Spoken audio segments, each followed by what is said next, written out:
Someone like yourself should make enemies, then he would become my enemies.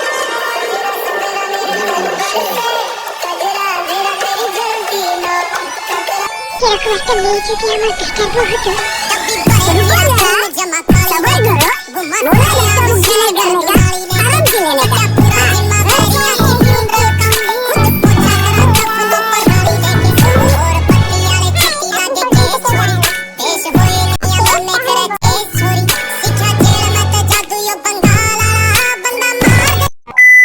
আমি আগে social media মানে মনে করতাম সামাজিক যোগাযোগ মাধ্যম সাথে হালকা একটু বিনোদন, কিন্তু বর্তমানে রাস্তার মাগের ডাইকা নিয়ে এরা যা শুরু করছে, বিশ্বাস করেন জাহিদ ভাই, ভিডিও বানানোর আগে আমার মনে হয়েছে যে আমি ভিপিএন ছাড়াই ওই জগতে ঢুকে পড়ছি।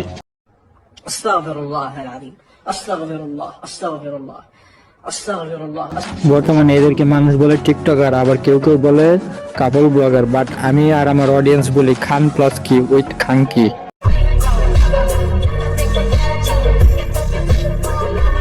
তো হয়ে guys, welcome back. I hope সবাই ভালো আছেন আর আমিও ভালো আছি। তো আজকে কথা বলবো অল্প টাকা যারা কুটকি ভাড়া দেয় তাদেরকে নিয়ে। তো চলুন শুরু করা যাক।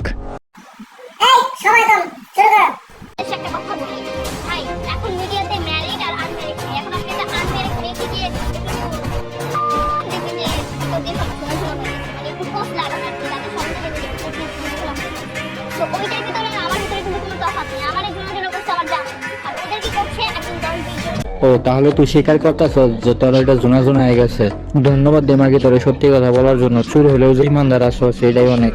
মাগিরটা যে লুজ হয়ে গেছে ওইটা যে স্বীকার করছে ওইটাই তো অনেক। বলি কি চুট মারা নেই, কিন্তু তুই কইলিটা কি?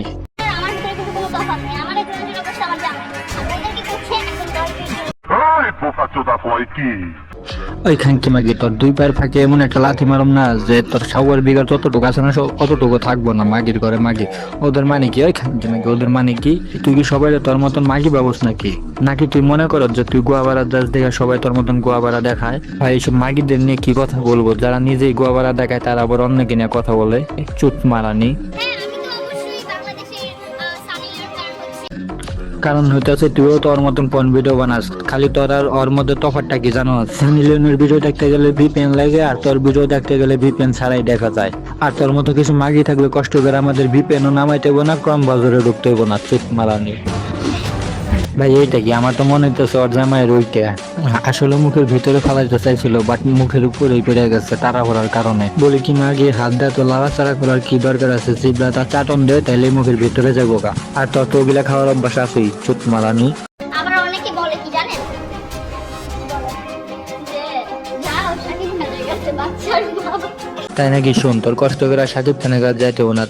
তুই এক কাজ কর, কক্সবাজার যা। কক্সবাজার গেলে বাচ্চার সাথে আইফোনও খুশি পাবি। তো বন্ধুরা, আজকে এত ঢুকে আপনাদের সাপোর্ট পেলে পার্ট 2 আনবো এই মাগিকে নিয়ে। ধন্যবাদ, সবাই ভালো থাকবেন।